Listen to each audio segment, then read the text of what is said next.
Section 1. The Whispered Beginning. They say the Templars were born in the fires of the Crusades. Warriors in white mantles marked with a red cross, swords raised to defend pilgrims along the dusty roads to Jerusalem. But that is only half the tale. The other half, the half never written in chronicles, was born not above the earth, but beneath it. Beneath the shattered stones of the Temple Mount, where Solomon's great sanctuary once stood, and where silence holds memories heavier than steel. If you listen closely, you might still hear it. Not the clash of swords or the prayers of monks, but the murmur of stone shifting, the breath of dust rising from chambers long sealed. In those caverns of shadow, a new order awakened. Not one sworn to kings or popes, but to something older, something hidden, something dangerous. The year was the early 12th century. 9 men, led by Hugues de Payan, vanished from the world above. They were not building castles. They were not guarding roads. Instead, they descended into the ruins beneath the Temple Mount, day after day, year after year, for 9 long years. What did they seek in the bowels of Jerusalem? The records are silent. Chroniclers who described every battle, every treaty, had nothing to say about those 9 vanished years. But the bazaars of Jerusalem whispered.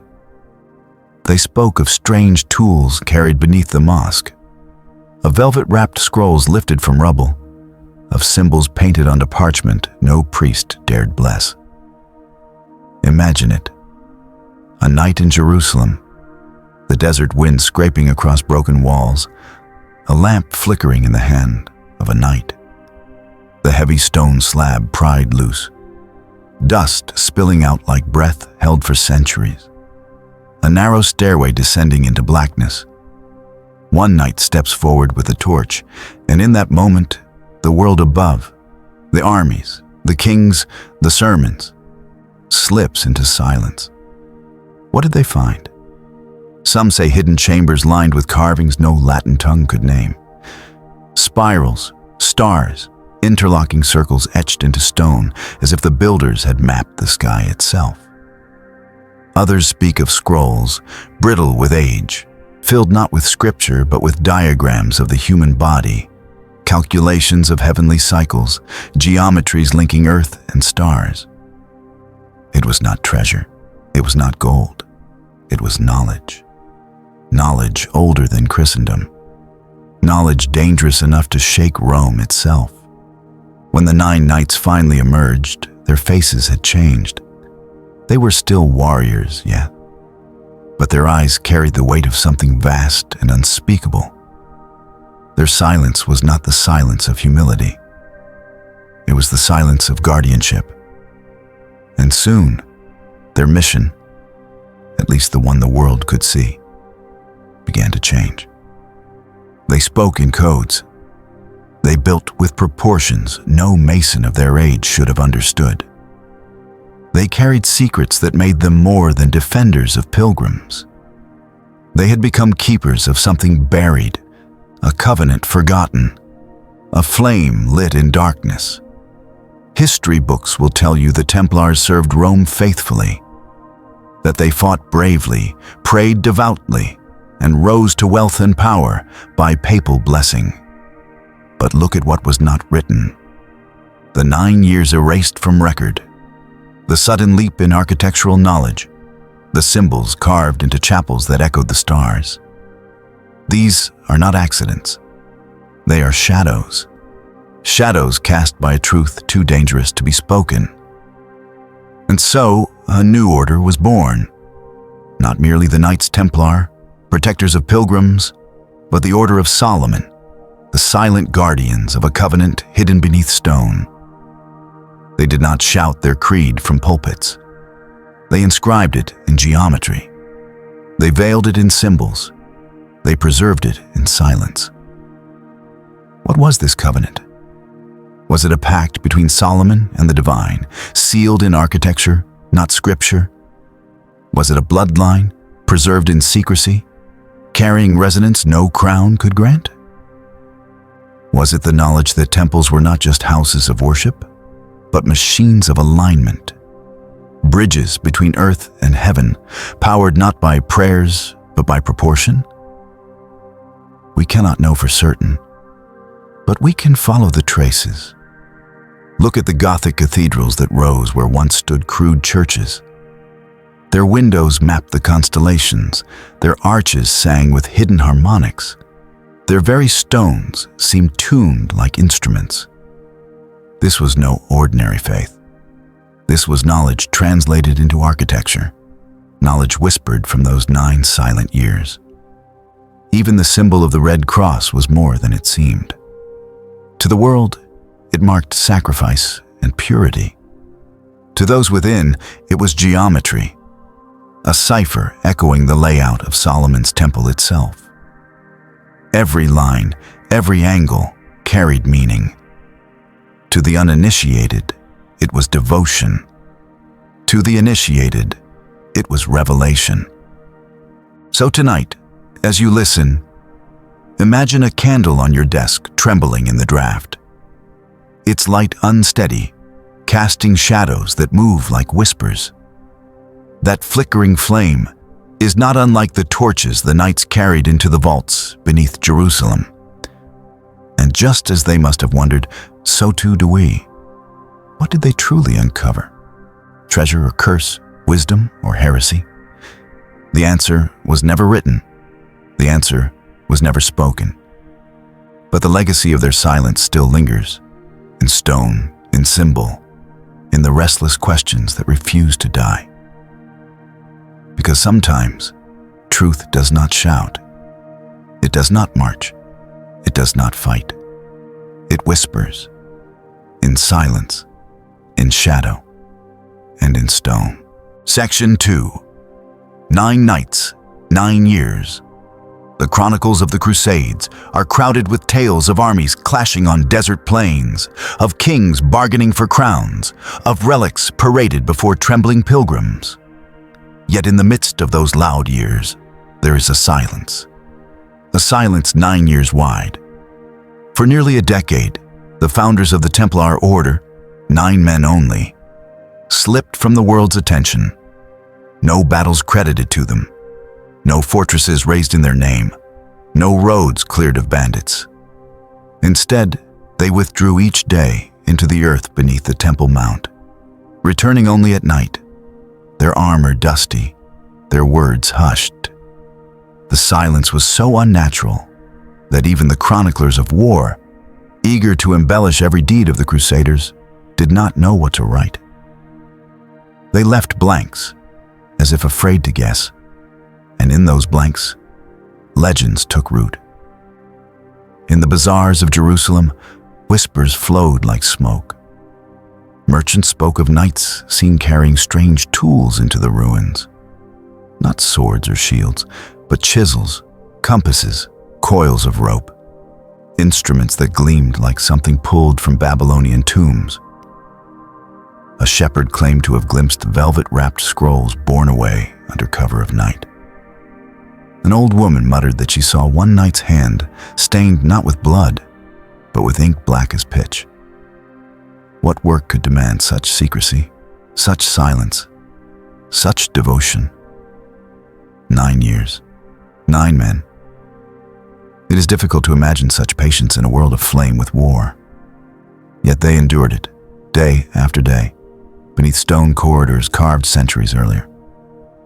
Some say the air there was heavy with the smell of dust and forgotten incense. Others claim that faint echoes, chants perhaps, drifted through the tunnels as though the very walls remembered rituals long past.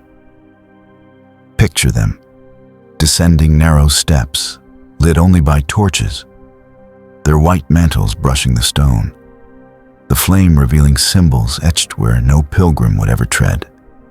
Spirals, eyes, constellations, crawling through shafts so tight that breath scraped against the walls, lifting slabs sealed since Solomon's day, the work of scholars in the bodies of soldiers.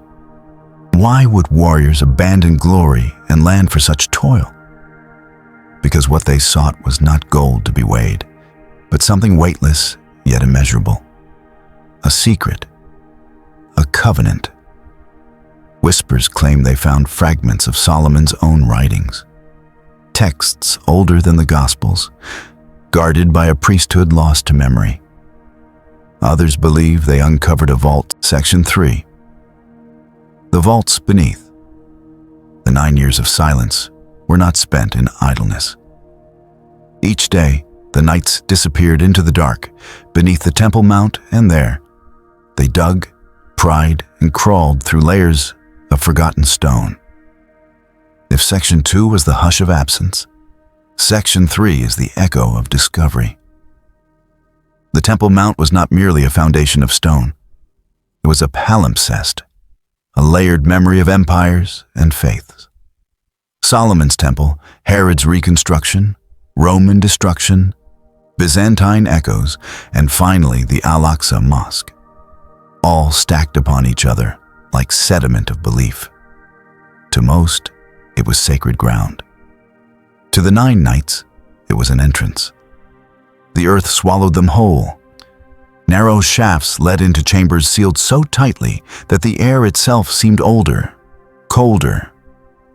Their torches revealed passages rough-hewn and passages perfectly smooth, as if cut not by hammer and chisel, but by something more precise, something lost. One chamber opened into a space supported by pillars carved with patterns no medieval mason could explain.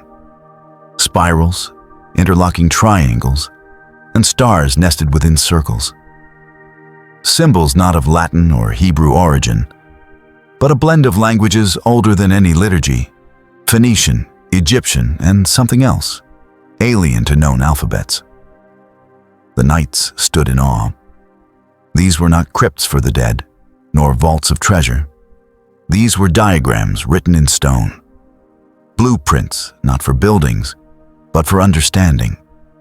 Wrapped in brittle cloth, they found scrolls that crumbled at the edges, yet still carried ink bold enough to pierce time. The texts did not read like scripture. They spoke of alignments between sun and stone, of energies coursing through veins of the earth, of the body as a temple designed by the same hand that shaped the stars. One scroll described the temple not as a house of worship, but as a machine, a structure of divine resonance, channeling light and sound in precise mathematical ratios. Another hinted at bloodlines preserved in secrecy. Guardianship passed not through crowns, but through those capable of carrying a vibration, a resonance. The knights read, and as they read, something within them shifted. Their mission, once bound to the sword, began to pulse with another rhythm. They were not only soldiers now, they were students. They were initiates. In another chamber, they found stone boxes filled not with coins, but with tablets etched in patterns that suggested a physics of consciousness, a system where thought itself could be tuned like an instrument. Imagine their shock. Men trained for war, staring at symbols that implied the universe could be read like music. No chronicle records their reactions, but one can almost hear the silence deepening, the hush of men realizing they had touched something forbidden. Not heresy, not magic, but knowledge. Knowledge powerful enough to undo kingdoms. Perhaps they understood in that moment why Solomon, the king of wisdom, was said to command forces beyond men, not through wealth, not through armies, but through understanding. And perhaps they also understood why this knowledge had been buried. The church above preached salvation through obedience, order through hierarchy, truth through scripture. But the vaults below whispered a different gospel, that divinity could be approached through proportion, through resonance, through direct alignment with the cosmos. A path not of obedience, but of comprehension, not kneeling, but awakening. This was dangerous. Too dangerous to reveal. For what power would popes or kings hold if the divine was no longer mediated by them, but accessible through mathematics, geometry, and silence? The 9 knights sealed their discovery with oaths heavier than stone. They would not speak of what they had found. They would preserve it, encode it, carry it back to Europe not in scrolls alone, but in symbols carved into cathedrals, in rituals whispered in shadows, in silence unbroken even under torture. And so, the vaults beneath the Temple Mount became more than chambers of stone.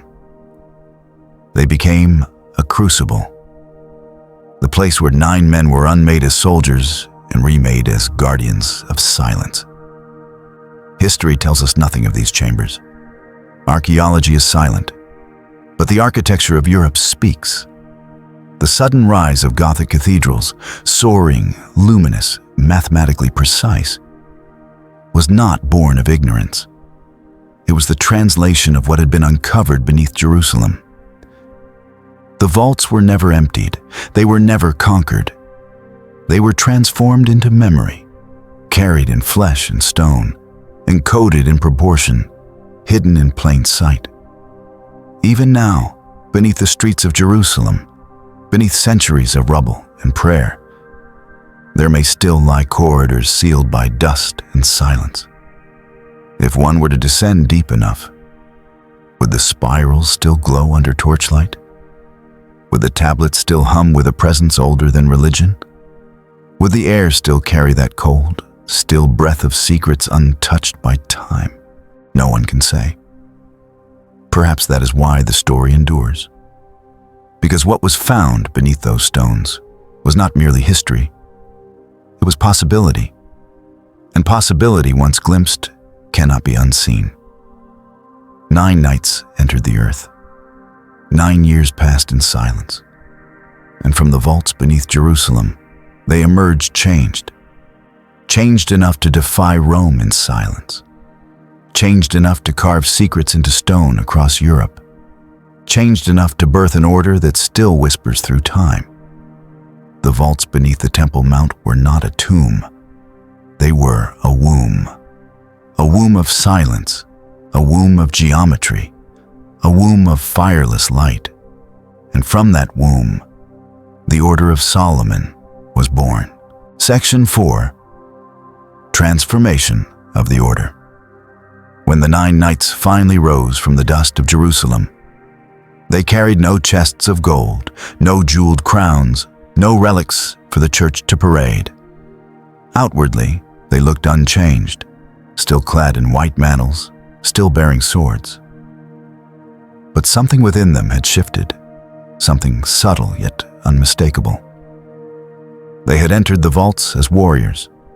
They emerged as guardians of silence. To the world, they were still the pauperes commilitones Christi, the poor fellow soldiers of Christ. But their silence weighed heavier than their swords. They spoke less of battle, more in riddles. Their gaze lingered not on earthly enemies, but on stone, star and symbol. The transformation was quiet, but not invisible. Within a generation, whispers began to spread across Europe. The Templars, once obscure, were suddenly different from every other military order. They built not only fortresses, but structures that shimmered with proportions unknown to ordinary masons. Their chapels curved with uncanny harmony. Their windows framed constellations. Their vaults resonated like instruments. Where did these warrior monks learn such things? The answer, of course, was never spoken. But those who watched closely could see. Their true mission was no longer written in papal charters, but in stone itself. In Chartres, in Tomar, in the hidden chapels of forgotten villages, buildings began to rise that seemed to echo with geometry older than Christendom. Proportions whispered of Egypt. Arches sang of Babylon. Rose windows bloomed like star maps. These were not decorations. They were encryptions, messages written in the language of form, meant not for bishops, but for initiates. The Templars had carried the vaults of Jerusalem back with them, not in scrolls or artifacts, but in memory. Memory encoded into architecture, ritual, and silence. And through this memory, the order was reborn. They were no longer merely knights.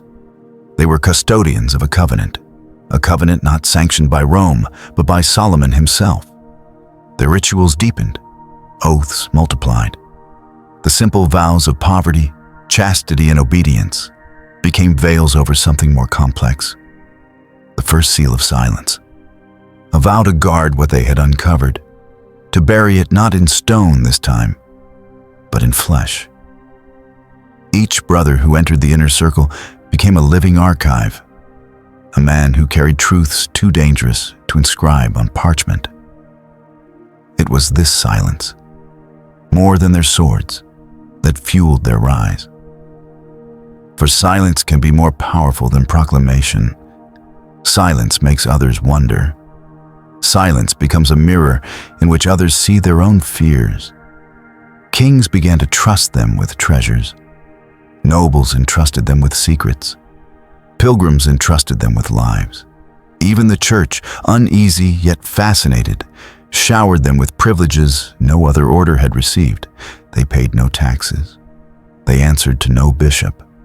They bent the knee to no king, only to Rome, or so it seemed. But their true loyalty lay elsewhere. Not to the Vatican, not to monarchs, but to the covenant they had uncovered in the earth. And it showed. Their symbols began to change. The cross upon their mantles was no mere Christian emblem. To the uninitiated, it was faith.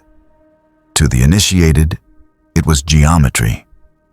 The proportions of the cross matched the layout of Solomon's inner sanctum. Its crimson hue echoed the ancient seal of Melchizedek, the priest-king who stood outside all priesthoods, older than Levi, closer to the hidden line. Even their military campaigns were touched by secrecy. To the outside world, they defended pilgrims. But in whispers, it was said that they chose their battles according to patterns no strategist could explain. Alignments of land, star, and stone, invisible to all but themselves. Slowly, Europe began to feel their transformation. Cathedrals blossomed not as houses of worship, but as stone resonators. Villages long forgotten pulsed with energy as Templar chapels tuned themselves to solstices and equinoxes. And wherever they went, they left behind not sermons, but symbols. The transformation was complete. The Templars had become something far older than soldiers of Christ. They had become architects of memory, custodians of geometry, guardians of a covenant not bound to papal bulls, but to the silent resonance of the universe. Rome, of course, did not see this at first. To the church, they were loyal, obedient, miraculously successful. But loyalty can be a mask, obedience can be concealment, and silence can be strategy. The church believed it had blessed an army. In truth, it had unleashed a secret priesthood. What began in the vaults of Solomon's temple had now been transplanted into the heart of Europe. And while kings built castles of conquest and bishops built cathedrals of obedience, the Templars built structures of remembrance. Stone manuscripts that spoke in proportions, whispered in harmonics, and aligned themselves with the stars. Their transformation was not loud, it was quiet. And yet, quiet transformations can be the most dangerous of all. Because silence does not vanish, it multiplies. It spreads through stone and symbol, and soon it speaks louder than any sermon. The Templars had stepped into the vaults of Jerusalem as knights. They emerged as something else entirely. And by the time the world realized what they had become, it was too late. The Order of Solomon had returned. Section 5. The seal of silence. Every order in Christendom was bound by vows. Monks pledged chastity and poverty. Priests swore obedience. Kings raised oaths of fealty, binding themselves to thrones and altars. But the vow that defined the Templars was unlike any other. It was not written in canon law. It was not proclaimed from pulpits. It was whispered in shadow, carved into silence, and carried in blood. It was called the Seal of Silence. This seal was not a symbol drawn upon parchment. It was an oath inscribed upon the soul. To speak of what lay beneath the Temple Mount, to reveal even a fragment of what had been uncovered in those 9 hidden years, was unthinkable. The penalty was not merely excommunication. It was erasure, name, memory, even burial stripped from the brother who betrayed it. The outer world saw only the visible knights, warriors clad in white, defenders of pilgrims, humble servants of Christ. But within the order, there was a division unspoken yet absolute. There were the outer brothers who fought and bled on the battlefields. And there were the inner guardians, chosen few, who carried the seal within them like a living flame. The outer brothers swore vows before the altar. The inner guardians swore vows in silence, often in underground chambers where torches flickered against walls etched with ancient signs. There, blindfolded initiates were led through geometric patterns carved into stone floors, each step a symbol, each turn a lesson.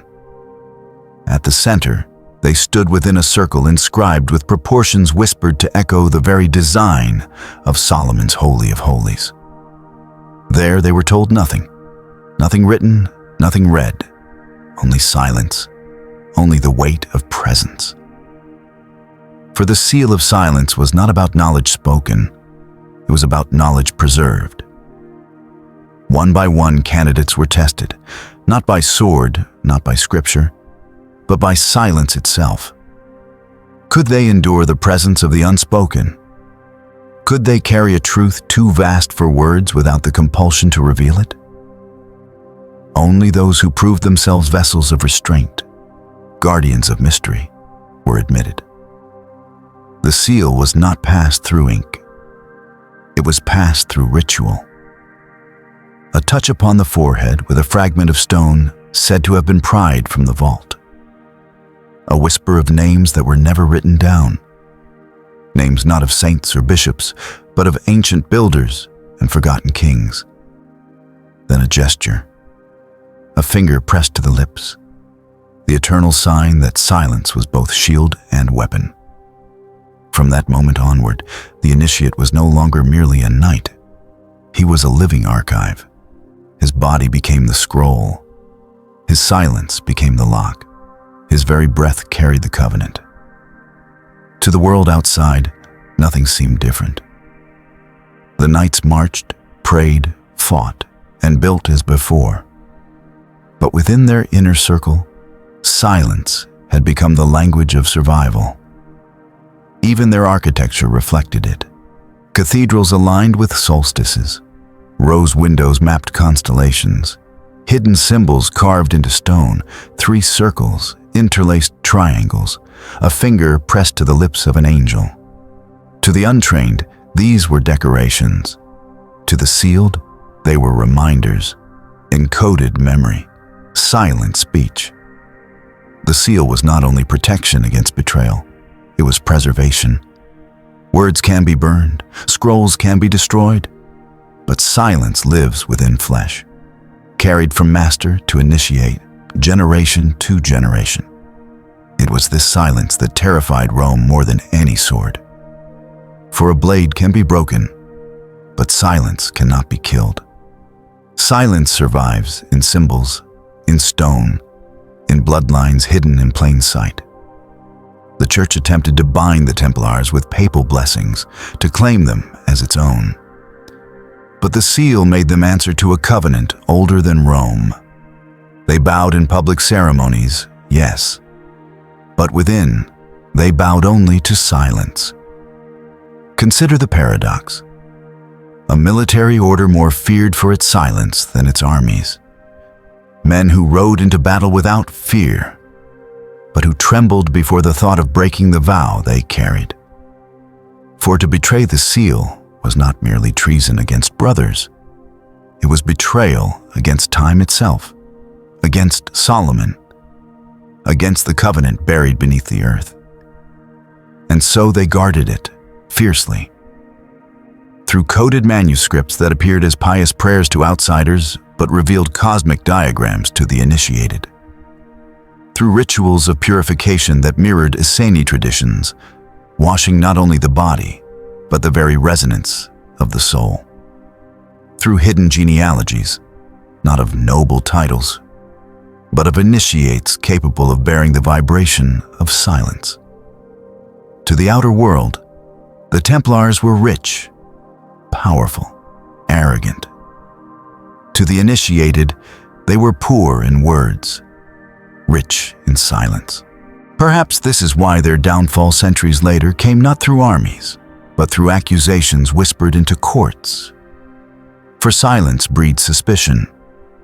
The Vatican feared not what they shouted, but what they refused to say. Their rituals, their symbols, their refusal to confess the full truth, these became the very weapons used against them. Yet the seal endured. For silence, once bound to blood, is not easily broken. Even under torture, many knights confessed to heresies invented by their inquisitors, but never revealed the true covenant. They chose death, fire, and chains, rather than speak what had been preserved beneath the mount.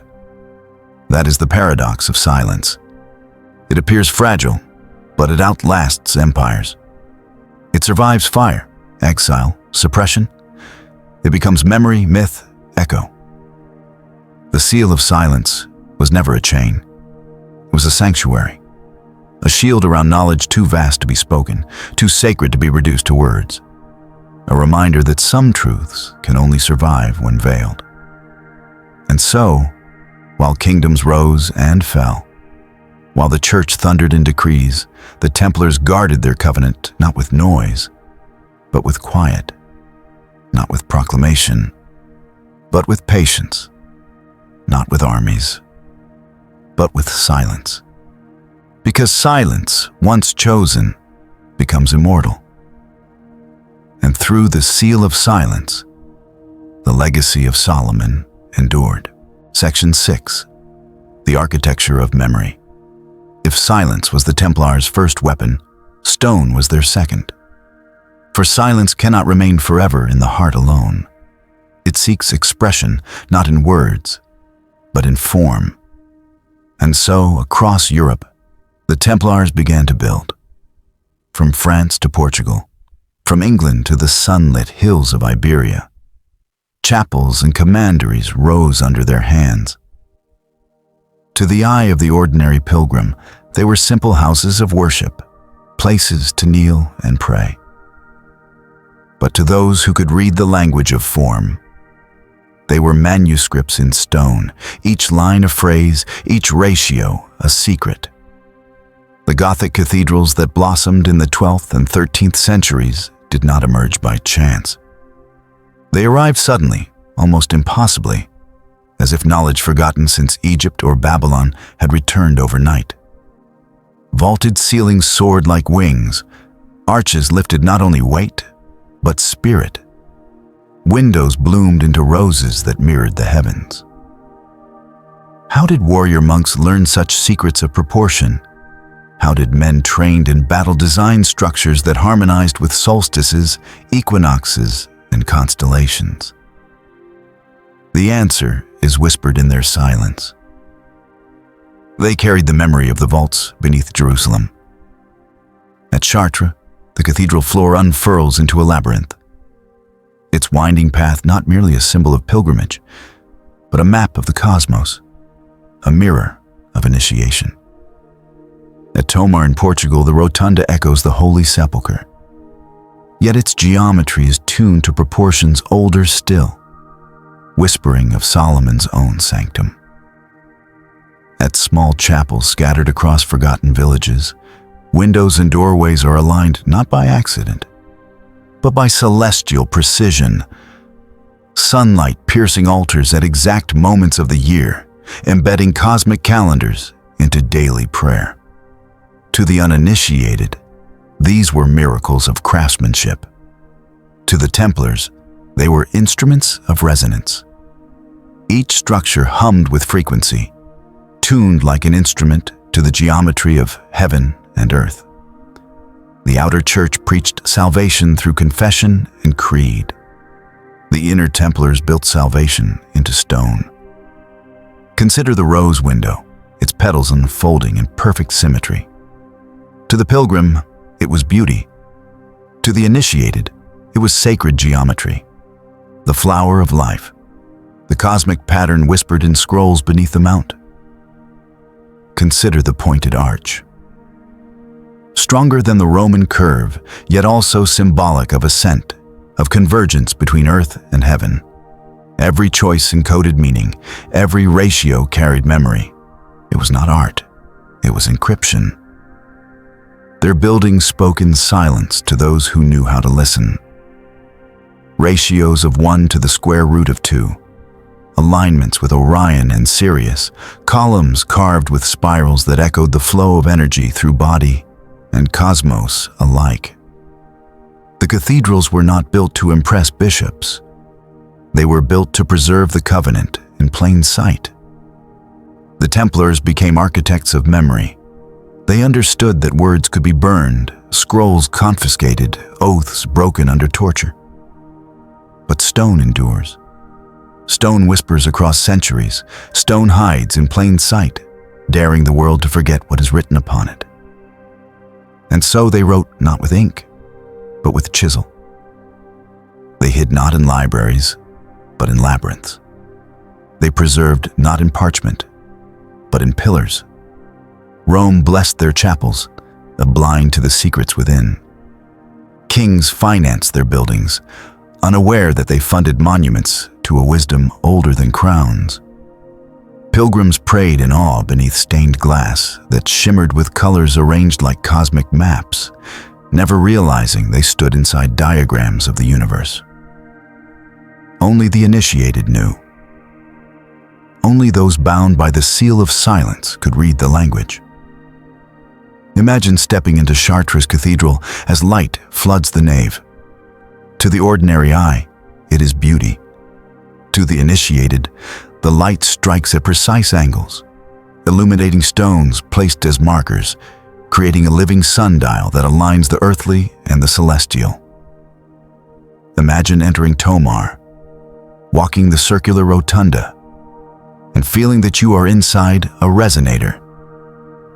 Your very heartbeat pulsing with the rhythm of geometry hidden in the proportions. The Templars built not only for the present, but for the future. They knew their order might fall. They knew inquisitors might come.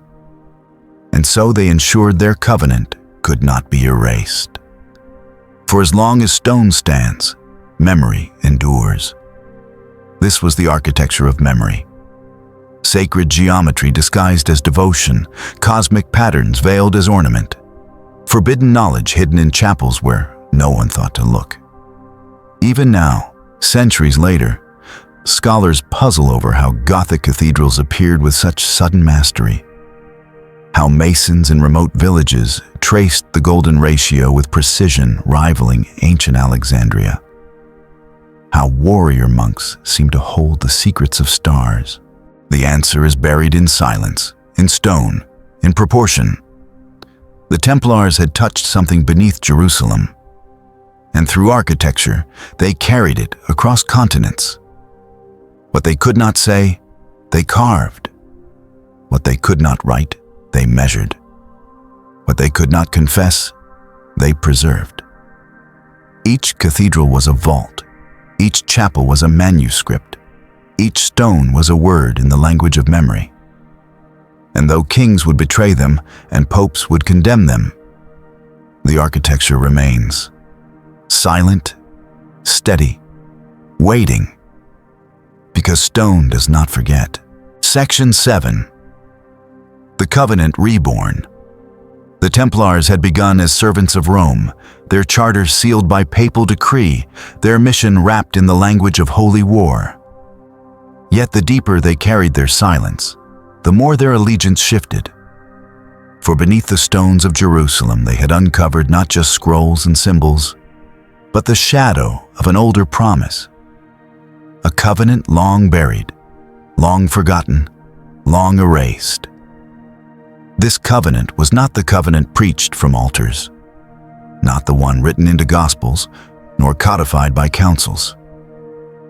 It was older, bound not by parchment and ink, but by proportion and resonance, by alignment and silence. It was whispered in the scrolls that spoke of temples as instruments, not monuments. It was hinted in diagrams that treated the cosmos not as backdrop, but as blueprint. It was sealed in stories of bloodlines that carried memory not in books, but in breath. The Templars began to see themselves not as warriors of Christ, but as heirs of a vow older than Christianity. A vow tied to Solomon, to Melchizedek, to the Essenes who withdrew into caves with their scrolls. The Church taught salvation through obedience, through sacraments, through the mediation of priests. The Covenant Reborn taught connection through understanding, through geometry, through the alignment of body and cosmos, through direct encounter with the divine without intermediary. It was not rebellion at first. It was remembrance. In their secret rites, the Templars reenacted fragments of what they had read beneath the mount. Blindfolds lifted as initiates stood within sacred circles, symbolizing the lifting of veils. Words in strange tongues, Hebrew, Aramaic, perhaps even languages older still, were whispered not as prayers, but as keys. Light and sound were measured, not merely admired. The covenant spoke not of kings and popes, but of guardians, men chosen not by crown or mitre, but by resonance, those who could carry silence, those who could endure knowledge without breaking. It was a dangerous shift, subtle yet seismic. For the Church claimed authority through succession, through the laying on of hands from Peter to Pope. But the Covenant Reborn bypassed succession altogether. It spoke of presence, of geometry, of silence accessible to any who knew how to align. This was no small difference. It was a declaration that divine authority was not monopolized, that it was woven into the fabric of creation itself, that one did not need Rome to find it. To the outer world, the Templars still bent the knee, still took papal blessings, still raised swords in holy wars. But within their inner circles, the covenant pulsed. They became less an army and more a priesthood, not priests of Rome, but priests of resonance. Their symbols shifted. The cross became more than emblem. It became code. Its vertical line, the axis between earth and heaven. Its horizontal, the plane of human life. At the intersection, the point of communion, the Holy of Holies reborn not in stone, but in the human heart. Their rituals deepened. Outer ceremonies of knighthood concealed inner rites of silence, where initiates traced geometric paths, meditated on patterns of light, and stood beneath ceilings aligned to the stars. The blood oath that bound them was no longer merely military loyalty. It was covenantal stewardship. And with each passing year, the covenant spread through stone. Cathedrals became more elaborate, chapels more precise. Entire landscapes were reshaped into maps of constellations, commanderies aligned with Orion, with Sirius, with the Pleiades. To the outer world, these were coincidences. To the sealed, they were confirmations. The covenant reborn in architecture, hidden in plain sight. Even their dealings with mystics beyond Christendom reflected this transformation. Sufi poets spoke of the same silence. Jewish Kabbalists traced the same tree of life. And in these meetings, secret and unrecorded, the Templars recognized echoes of their covenant, a thread that ran not through Rome, but through humanity itself. It was not an easy truth, for the covenant demanded secrecy. It demanded sacrifice. It demanded silence against the power of empires and the suspicion of priests.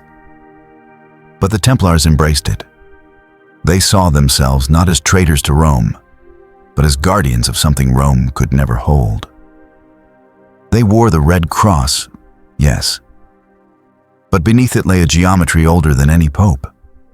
They bowed at altars, yes, but within, they bent their knees to silence. The covenant was not about conquest. It was about preservation. It called for guardians who could weave memory into stone, encode it in symbols, pass it through blood and oath until the world was ready. And so, across Europe, the covenant lived again.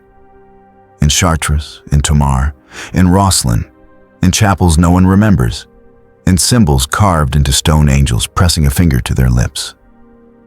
The covenant reborn did not shout. It whispered. It hummed in ratios. It glowed in rose windows at solstice dawn. It waited in silence. For the Templars knew, some truths cannot be proclaimed. They can only be remembered. And what was remembered in silence would outlive armies, empires, and even Rome itself. Section 8. Forbidden knowledge.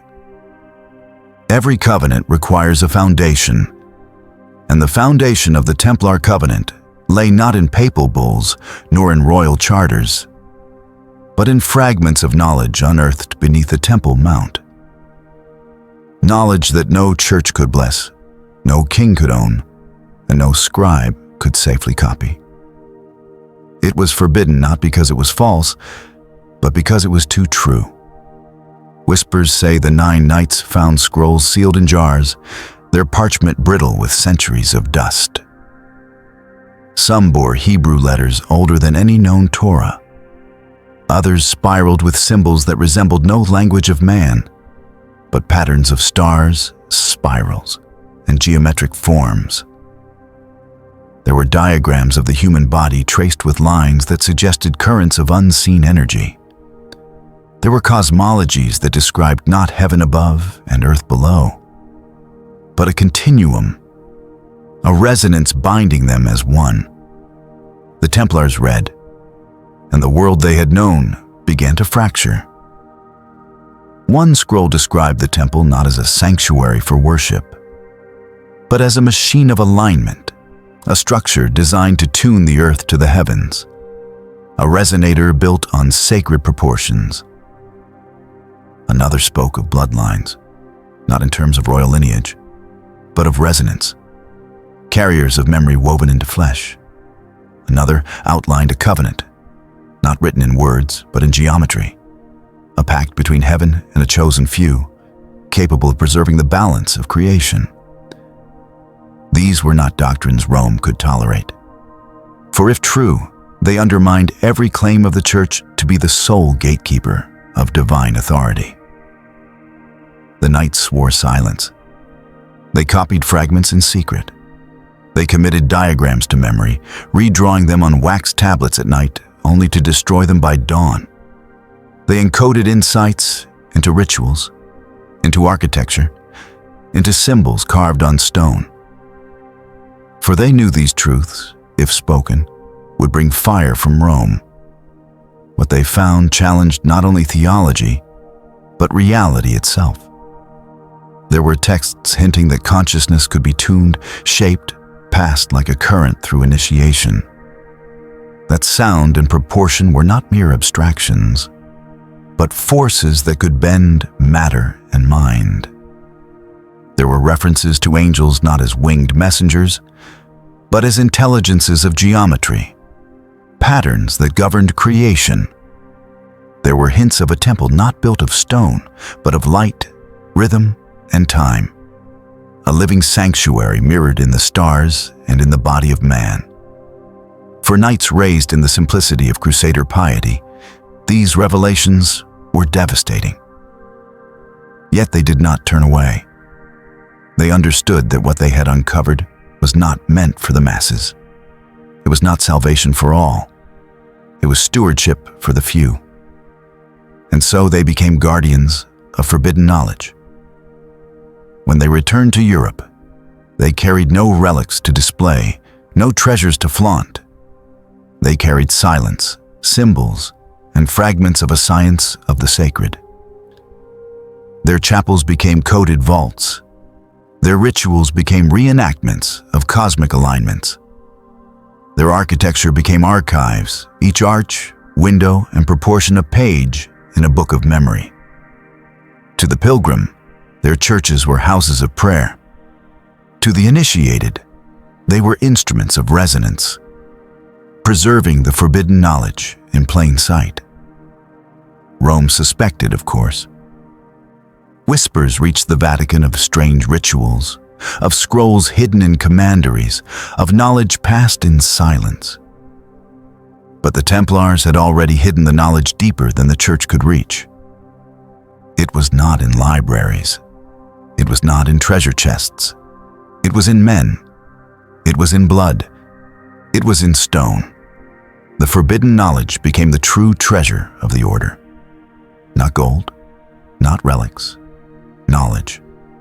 Knowledge that the temple was not destroyed, but reborn wherever sacred geometry was practiced. Knowledge that divine presence did not reside only in Rome, but in the alignment of body, stone, and star. Knowledge that salvation was not obedience, but remembrance. And so the Templars walked a dangerous path, outwardly obedient, inwardly guardians of a truth that could topple empires. This was why they spoke little. This was why their silence was heavier than their swords. For what they carried could not be confessed. It could only be preserved. Centuries later, when inquisitors broke their order and fires consumed their manuscripts, much was lost, but not all. Because forbidden knowledge, once touched, does not vanish. It lingers in geometry, in ritual, in silence. The Templars did not worship idols, as Rome accused. They worshipped remembrance. They did not renounce Christ. They saw him as part of a continuum, far older than Rome's creeds. They did not seek heresy. They sought preservation. The forbidden knowledge became the covenant itself, a covenant of silence, geometry, and memory, passed not through proclamation, but through secrecy. And even now, when you walk beneath the arches of Chartres or the rotunda of Tomar, when you trace the labyrinth or gaze through a rose window at solstice dawn, you are not standing in ruins of faith. You are standing in forbidden knowledge, carved into stone, preserved against time, waiting for eyes that can see and ears that can hear. For the Templars knew what Rome feared most. Truth, once remembered, cannot be erased. It can only be hidden. And what is hidden always waits. Section 9. Blood and lineage. If stone was the Templars' manuscript and silence their seal, then blood was the most dangerous vessel of all. For knowledge can be hidden in vaults, encrypted in geometry, preserved in ritual, but it can also be carried in flesh. The scrolls uncovered beneath the Temple Mount spoke not only of sacred architecture, but of a covenant passed through bloodlines. Not dynasties of conquest, not royal families enthroned by papal crowns, but lines of resonance. Men and women whose very beings seemed to hum with the frequency of remembrance. This was not blood as ancestry alone. It was blood as inheritance of vibration. Some families preserved texts, others preserved rituals. Still others preserved something more elusive, the capacity to hold knowledge without it breaking them. A living covenant encrypted in body as much as in stone. The Templars began to suspect that what they uncovered was not merely information, but a lineage. Perhaps the very same bloodline whispered of in apocryphal traditions. A thread that ran from Solomon through the Essenes and into those who still kept vigil in the deserts and caves of the Holy Land. Rome would have called this heresy, for the Church claimed divine right through succession of office, but the covenant spoke of succession through essence. Some legends claim that among the 9 original knights, at least one had ties to this ancient line, that the discovery beneath Jerusalem was not accident, but recognition, a meeting of memory with memory, resonance with resonance. When they touched the scrolls, they did not just read, they remembered. And so, within the hidden chambers of their order, the Templars began to protect not only knowledge, but blood. There are whispers of genealogical records kept not in royal archives, but in secret codices, lists of names, marriages, births, all traced not for noble inheritance, but for resonance.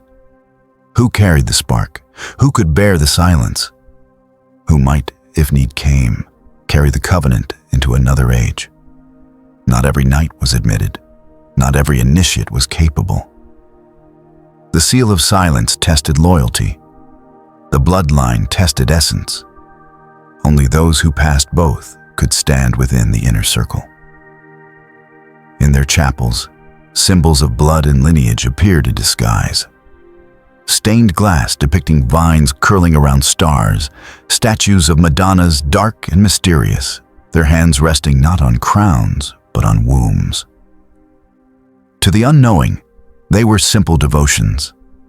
To the sealed, they were reminders. The covenant flows not only through stone, but through flesh. Some say this was the true meaning of the Black Madonna, hidden in Templar sites from France to Spain.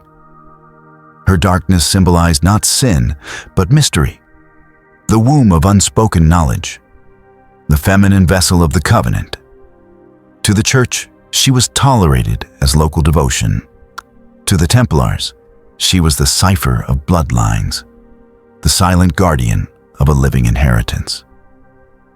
This is why the myths of the Holy Grail cling so stubbornly to the Templars.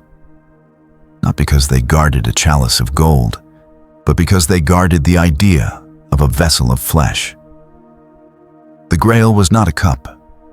It was a body, a bloodline, a continuity of memory hidden in bone and breath. Imagine the peril of such a belief. If true, it meant that divine authority was not contained in Rome, but scattered among families, hidden in plain sight. That holiness was not given by ordination, but inherited by birth. That power did not flow downward from popes and kings, but upward from blood-carrying resonance. To reveal such a truth would have shattered Christendom. And so the Templars hid it. They guarded families in silence. They arranged marriages to preserve threads. They recorded names in codes and symbols. They whispered not of crowns, but of continuities. Even after their suppression, rumors lingered. Certain noble houses seemed strangely shielded, surviving upheavals with wealth intact, their heraldry bearing stars, roses, or cryptic crosses. Certain villages celebrated rituals older than Rome, preserved in songs and dances no priest could explain. Certain chapels, remote and forgotten, bore inscriptions that spoke of inheritance in terms not of kingship, but of guardianship. The Templars' enemies accused them of worshipping idols, of bowing before heads carved in stone. But what if those heads represented memory? What if they symbolized not gods, but lineages? Faces preserved as signs of continuity. Blood, after all, cannot be burned. It can be hunted, persecuted, scattered. But as long as it flows, it carries memory forward. This was the most forbidden knowledge of all. That the covenant was not only in scrolls, not only in stone but in flesh. That a secret could survive not in books or cathedrals, but in children, in families, in bloodlines protected by silence. And so the Templars divided their guardianship. Some built stone vaults, some preserved rituals, others guarded people, quietly, invisibly, ensuring that the covenant pulsed in living vessels even if cathedrals fell, even if scrolls burned. Rome could confiscate manuscripts. Rome could raise commanderies. Rome could torture knights until they confessed to heresies they never committed. But Rome could not stop blood from flowing. Perhaps this is why the legends of Grail and bloodline persist. Because memory does not end with fire. It hides in flesh, waiting to rise again. And perhaps, when we trace the genealogies of forgotten families, when we see symbols of stars and roses etched into crests, when we wonder at the persistence of myths that refuse to die, we are glimpsing the echo of that forbidden lineage. The covenant reborn in stone could be torn down. The covenant in scrolls could be destroyed. But the covenant in blood, that endures. And so, centuries after their fall, whispers still follow. That the Grail is not a cup.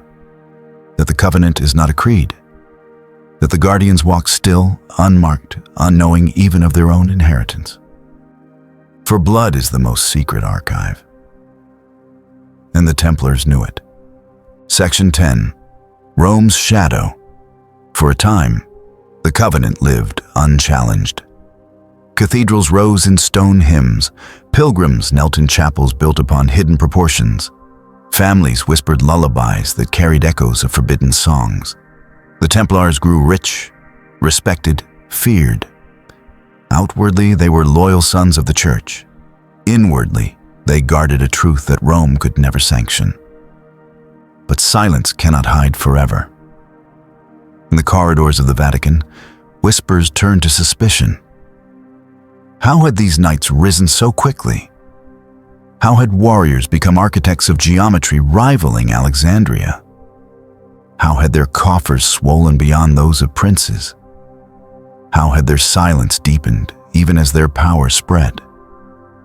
At first, Rome cloaked its unease in blessings. Popes showered the order with privileges, freedom from taxes, immunity from bishops, direct answerability to the Holy See. To the world, this was favor. But within, it was surveillance. Chains of parchment, forged in ceremony, designed to bind a brotherhood too silent to be trusted. And yet the Templars maneuvered around every chain. They bowed in public, but whispered in private. They accepted papal bulls, but carved forbidden geometry into the very cathedrals the papacy blessed. Rome's gaze sharpened. Reports filtered in from monks and merchants alike. Strange rituals conducted at night in subterranean chapels. Scrolls wrapped in velvet, carried under guard, never shown. Knights kneeling not before crucifixes, but before symbols no priest could name. The Vatican had always feared what it could not control, and what it could not understand, it condemned. But how to condemn knights hailed as Christendom's defenders? How to strike against warriors who bled for Jerusalem? To accuse them openly was to risk unraveling the fragile unity of crusade and crown. So Rome waited. It watched. It whispered.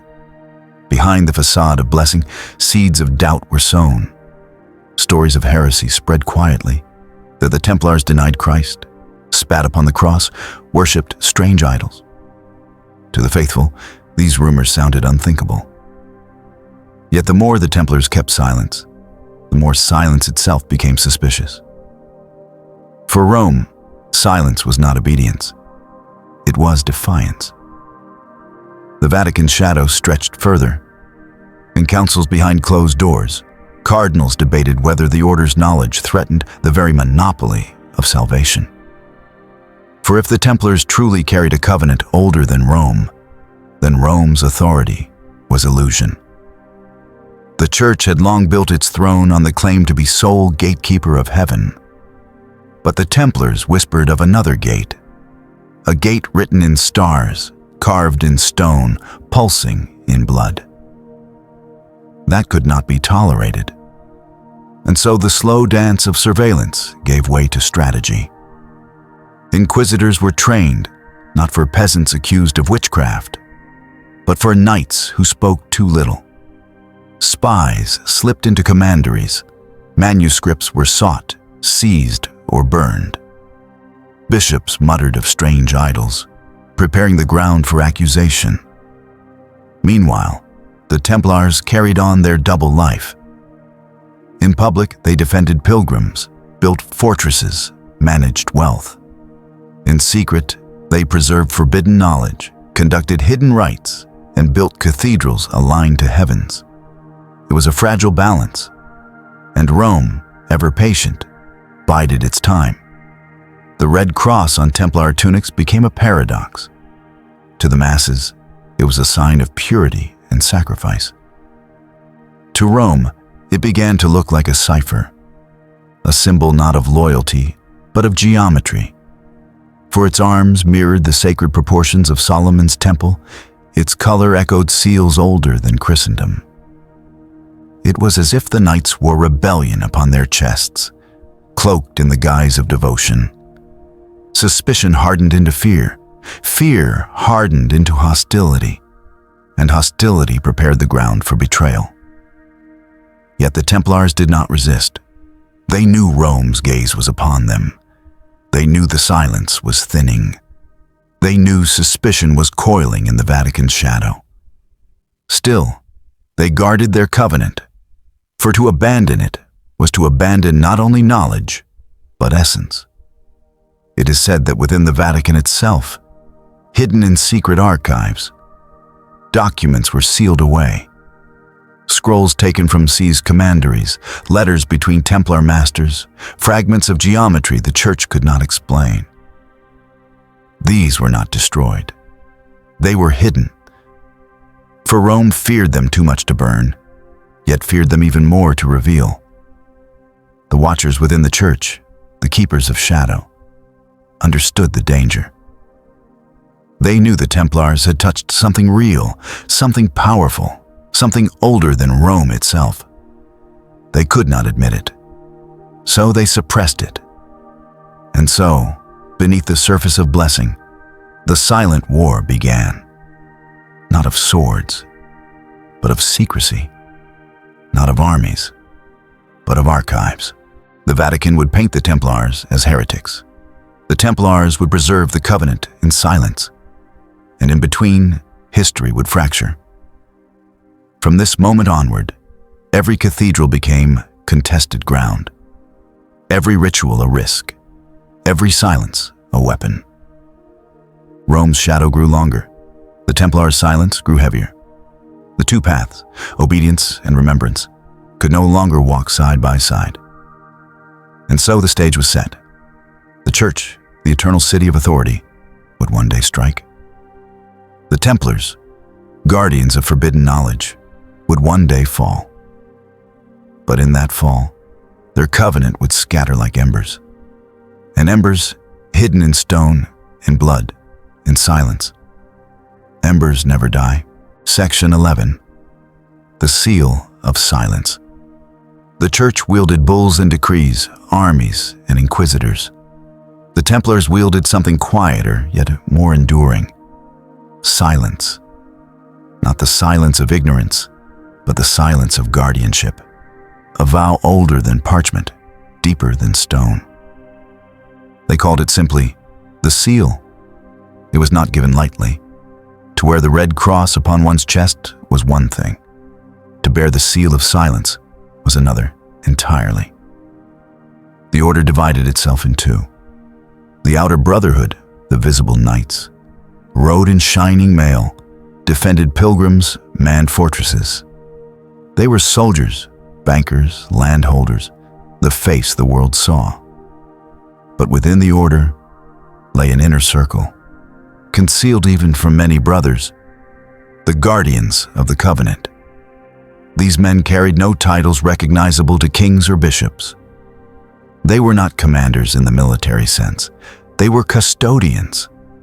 Their rank was marked not by sword or shield, but by symbols whispered in ritual, known only to initiates. To enter their circle required more than bravery. It required endurance of silence. Candidates were tested, not with combat, but with secrecy. Could they hold their tongue under suspicion? Could they preserve memory without record? Could they live a double life, knight outwardly, vessel inwardly, without fracture? The initiation into the seal of silence was itself a ritual of erasure. A name was given up, a new one received, known only within the circle. Scrolls were shown, not to be studied, but to be remembered, then hidden again. Oaths were spoken, not to pope or king, but to silence itself. The symbolism was precise. Candidates would pass through 3 veils: time, identity, perception. Each veil represented an illusion that history is linear, that names define essence, that appearances reveal truth. Only by surrendering these illusions could one step into the covenant. At the final veil, silence itself was invoked. Not the absence of sound, but the presence of memory too heavy for words. Here, initiates placed a hand upon stone, etched with geometry, swore their loyalty not to men, but to the covenant, and were marked as guardians. From that moment forward, their lives belonged not to Rome, not even to the order, but to silence. The seal was both protection and preservation. Protection because betrayal meant erasure. Those who broke the silence were erased not only from the order, but from memory itself. No name recorded, no grave marked. Silence claimed them. Preservation, because knowledge too dangerous to inscribe was stored instead in living archives. Each guardian became a vessel, carrying fragments of the covenant in memory, in ritual, in blood. No single knight held the whole. Knowledge was scattered, encrypted, dispersed among them, so that even under torture, no one man could betray it all. This was the genius of the seal. The covenant lived in fragments. Architecture preserved one piece. Ritual preserved another. Bloodlines preserved another still. Together, they formed a whole. Apart, they appeared as nothing more than curiosities. The seal of silence created a hidden architecture of guardianship within the order. A knight in Spain might know the geometry of resonance. A brother in France might know the genealogical lines. Another in Jerusalem might know the invocations. None alone could reconstruct the covenant. All together preserved it. This division protected the covenant against betrayal. But it also created an invisible map, a network of living vessels across Europe. A silent brotherhood within the brotherhood, and the church never saw it. Rome interrogated knights, burned commanderies, confiscated scrolls. But the true covenant was never on parchment. It was written in men, in silence. In stone, the seal of silence transformed the Templars from an order of warriors into something else entirely. They became not just soldiers of Christ, but custodians of memory. Not just bankers of coin, but bankers of knowledge. Not just knights of sword, but knights of silence. And yet, silence was a double-edged sword. For while it preserved, it also isolated. Guardians lived in 2 worlds, torn between the oaths of the order and the deeper oath of the covenant. To most, they were knights. To the few, they were vessels. To themselves, they were both, and neither. This tension weighed upon them, but they bore it, for they knew what they preserved was too dangerous to entrust to paper, too volatile to entrust to Rome. Only silence could hold it. It is said that even in their architecture, The seal of silence left its mark. Stone figures pressing a finger to their lips. Labyrinths whose paths led not to altars, but to silence. 3 circles carved into hidden corners of chapels, signifying the 3 veils. These were not decorations. They were signatures. Silent reminders of the covenant hidden beneath appearances. And so the order lived a double life. Soldiers outwardly, guardians inwardly, silence always. This is why, when the fires of betrayal came, the covenant did not die. For the seal had already scattered it into vessels Rome could never capture. Even as nights burned, knowledge endured. Even as scrolls turned to ash, blood carried memory. Even as names were erased, silence preserved essence. The seal of silence was not merely an oath. It was transformation. It made the Templars more than an order. It made them a living archive. And archives cannot be destroyed. They can only be hidden. Section 12. Symbols and shadows. The seal of silence could not survive on secrecy alone. What is hidden must also be remembered, and memory requires anchors. For the Templars, those anchors were symbols, shadows of a covenant too dangerous to speak, too sacred to write. To the untrained eye, their chapels were beautiful but ordinary. Arches soared heavenward, windows glowed with stained glass, crosses marked the altars. Yet beneath the surface, every angle, every proportion, every figure carved into stone whispered a second language, a language of symbols. Take the cross itself. To Rome, it was the emblem of sacrifice. To the Templars, it was geometry. The arms of their red cross echoed the inner sanctum of Solomon's temple. The horizontal for earth, the vertical for heaven. The intersection marking the Holy of Holies, the exact center where presence was believed to dwell. In the marketplace, it was faith. To the initiated, it was code. Consider the rose window, a masterpiece of glass and light, beloved by pilgrims for its beauty. Yet its petals mirrored star maps. Its ratios traced the golden mean, its placement aligned with solstices, funneling sunlight on days when heaven and earth drew nearest. Light through color was not decoration. It was revelation. Even the labyrinth carved into cathedral floors was no ornament. Its winding path mirrored the journey of the initiate through veils of illusion. Each turn a lesson.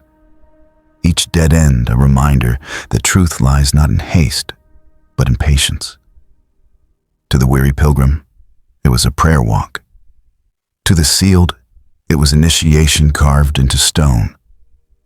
These symbols multiplied like whispers across Europe. Black Madonna statues stood in Templar commanderies, their dark faces radiating mystery. To the church, they were curiosities tolerated as local devotion. To the Templars, they embodied the feminine vessel of the covenant, guardianship through womb and blood, memory carried in silence. Spirals carved into pillars, octagons shaping baptistries, constellations etched into ceilings.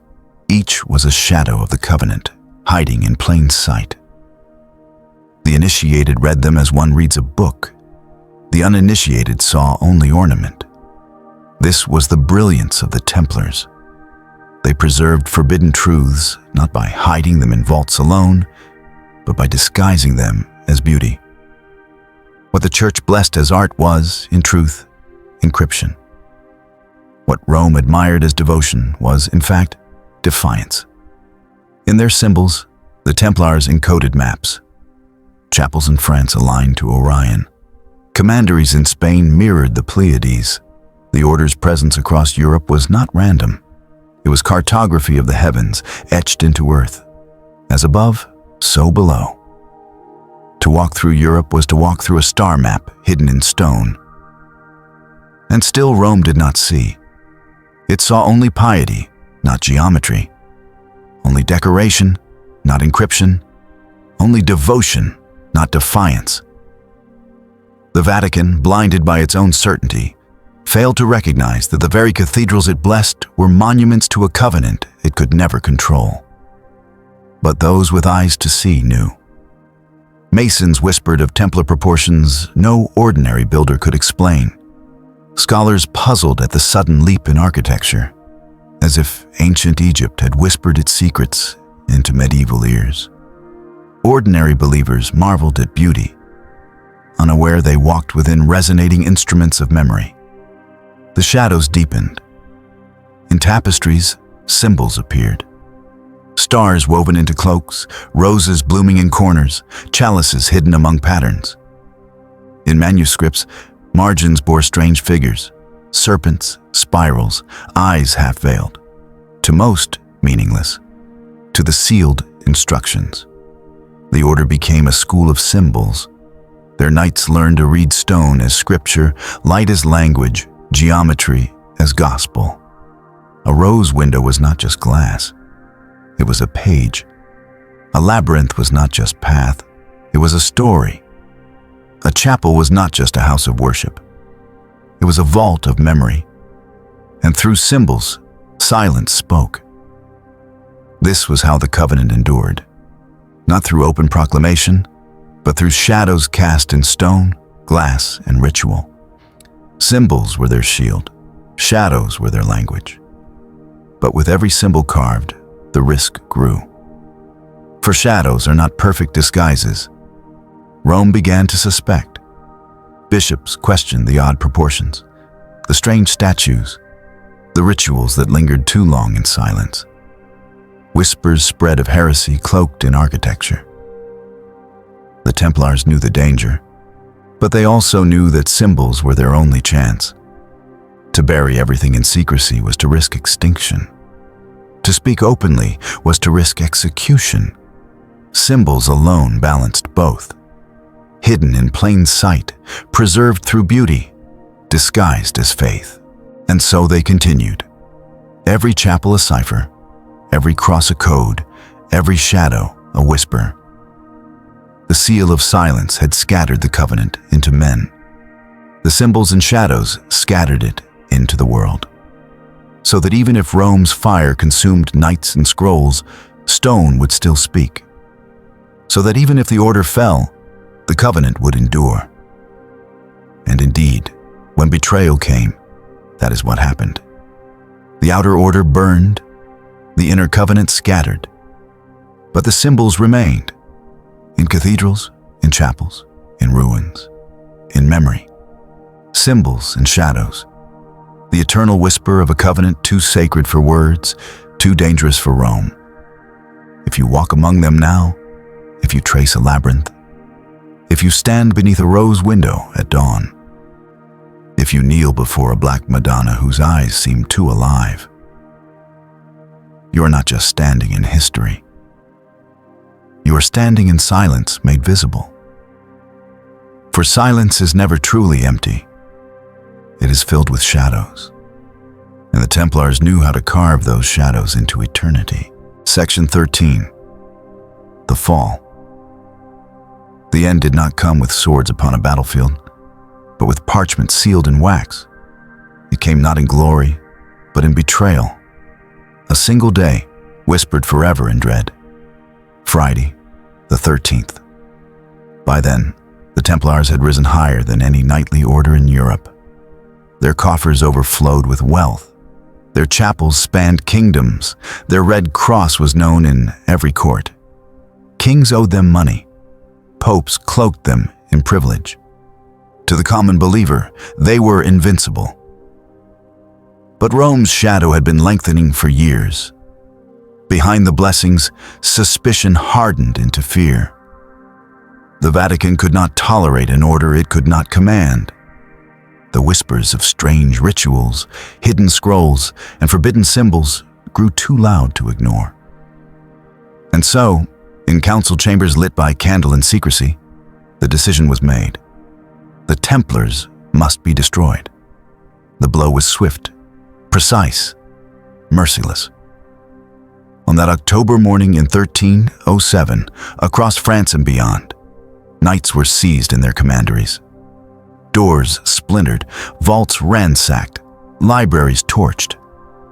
Brothers awoke not to the call of prayer, but to soldiers storming their dormitories. Chains replaced swords. Silence replaced hymn. The accusations? Heresy, idolatry, blasphemy. They were accused of spitting upon the cross, of denying Christ, of worshiping idols shaped like severed heads. Tales spread of secret rites, of obscene rituals performed in shadow. To the masses, these stories painted the once holy warriors as monsters. But to the initiated, the truth was clear. The accusations were smoke, hiding the fire of fear. Rome did not fear heresy. Rome feared memory. For the Templars had touched something the Church could not contain. Scrolls older than the Gospels, symbols deeper than doctrine, a covenant older than Rome. To reveal it would be to unravel the very foundations of papal authority.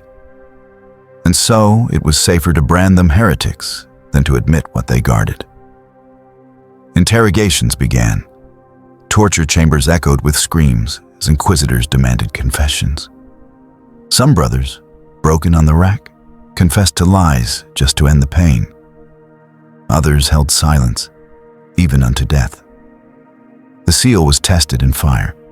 Many fell, a few endured. The order fractured. Outer knights, unaware of the inner covenant, faced death bewildered, unable to explain rituals they themselves had never been told. Inner guardians, sealed in silence, revealed nothing.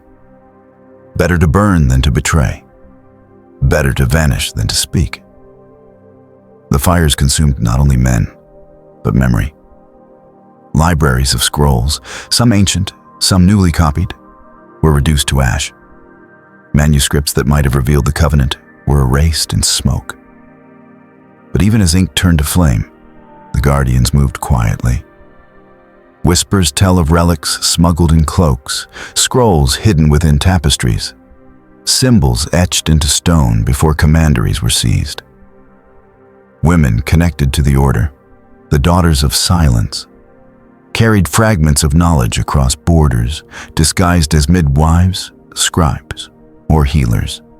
The Council of Shadows, foreseeing betrayal, had already dispersed fragments across Europe to Scotland, Iberia, even beyond the seas.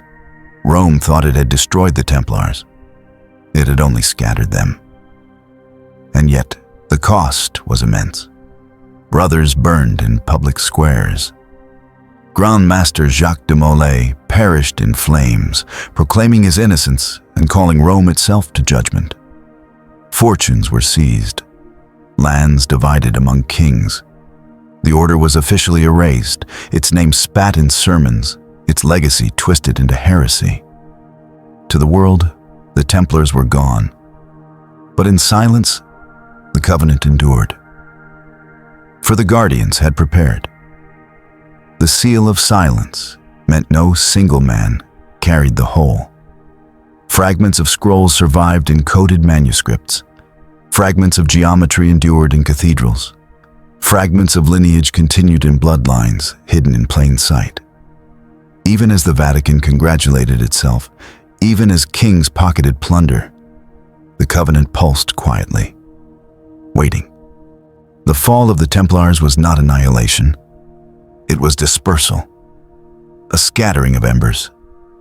Embers that could reignite centuries later in secret societies, in whispered rituals, in architecture that still defies explanation. Friday the 13th became legend, a day of superstition cloaked in fear. But beneath the superstition lies truth, a memory of betrayal, of guardians seized in the night, of knowledge threatened with extinction. And yet, knowledge does not die. It transforms. The fall was not an end. It was a passage. The covenant passed through fire, through ash, through silence. It hid itself in shadows, in blood, in stone. And though the knights fell, the guardianship did not. Rome had struck. But the covenant was older than Rome, deeper than Rome, beyond Rome. And so the fall of the Templars was not their death. It was their transformation.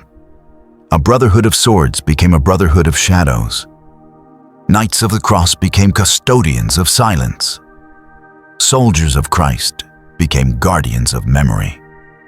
And memory, once awakened, never sleeps. Section 14. The Hidden Exodus. The Chronicles tell us the story ended in fire, that the Templars were erased, burned as heretics, broken under torture, dissolved by papal decree.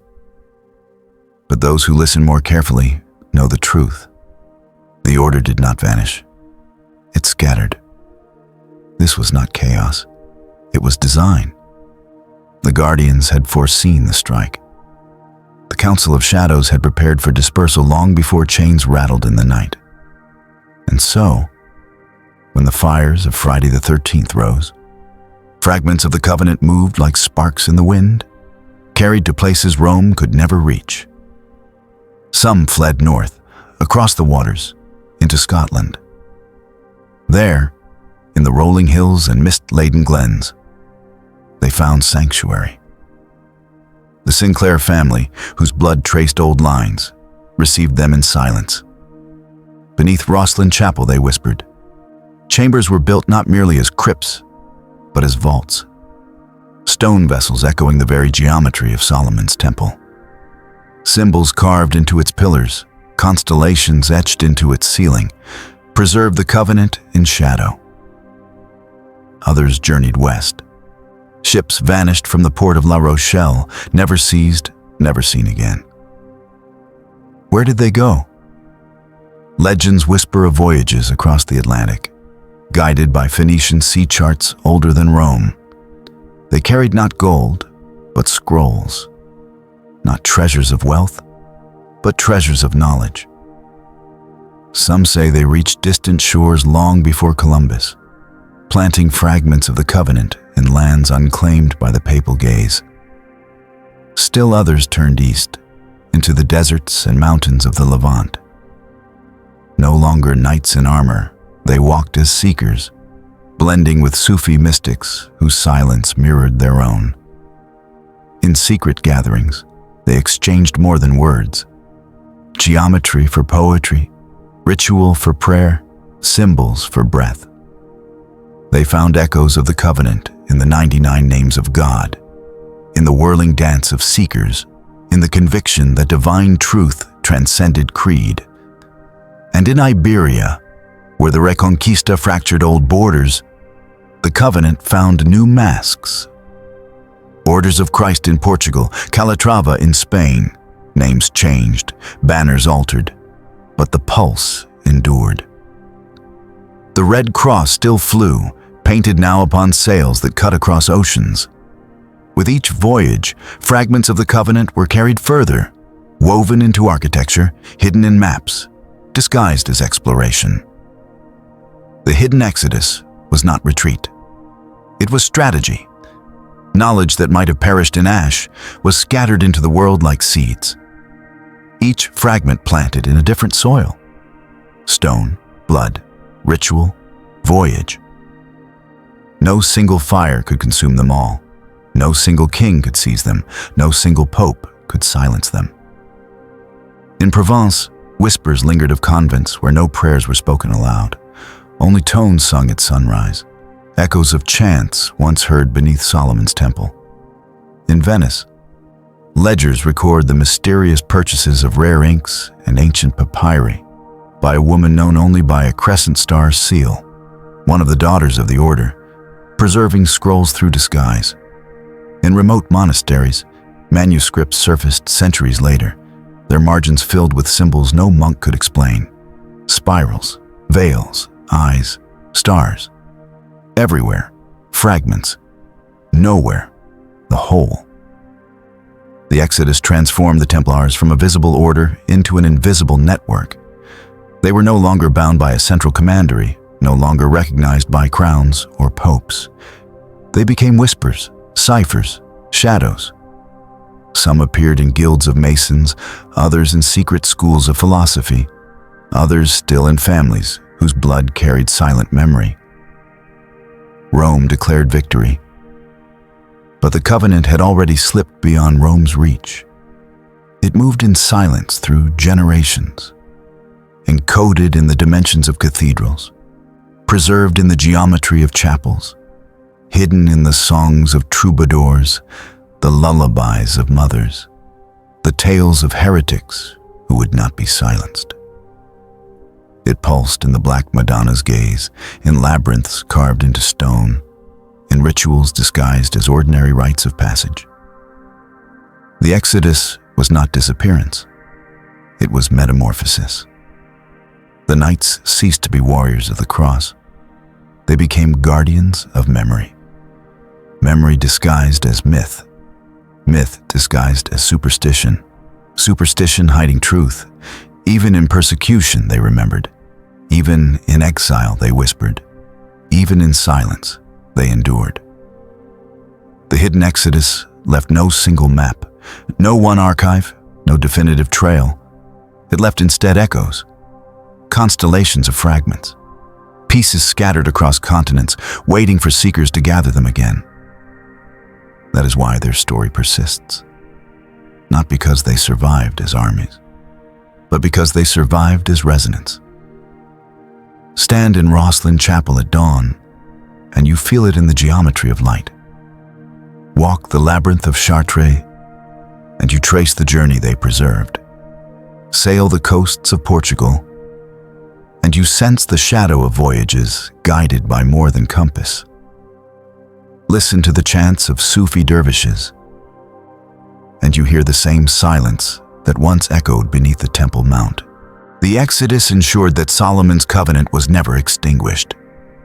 It ensured that memory walked with humanity, hidden in stone and blood, awaiting the time when it might rise again. Rome sought to erase. The Templars chose to scatter. Rome believed it had won, but the covenant remained, hidden in the very fabric of the world, waiting for those with eyes to see. The hidden Exodus was not an end.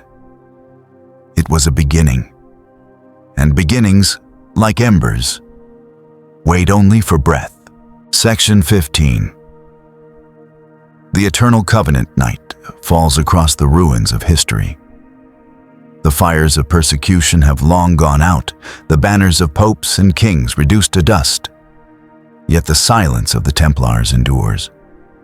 It drifts like smoke through cathedrals, lingers in labyrinths, pulses in the gaze of the Black Madonna.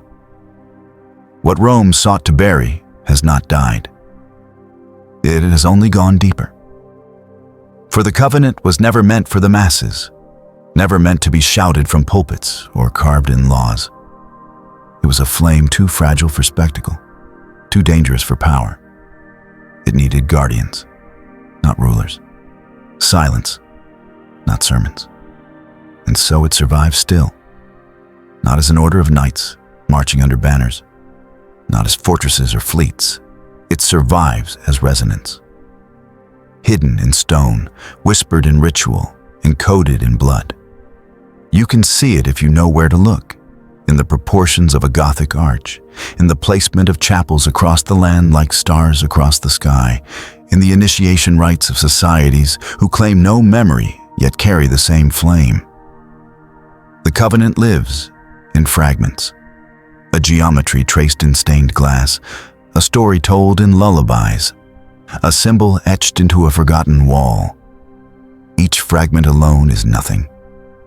Together, they hum with a memory older than Rome, deeper than doctrine. What was this covenant, really? Not treasure, not gold, not relics of bone or wood. It was understanding. The knowledge that divinity is not bound to throne or altar, but woven into creation itself. That space and time, stone and star, body and breath, all move according to hidden harmonies. That the Temple of Solomon was not merely a building, but a map, a machine, a mirror of the cosmos itself. And those who touched this truth bore a weight too great for words. That is why they chose silence.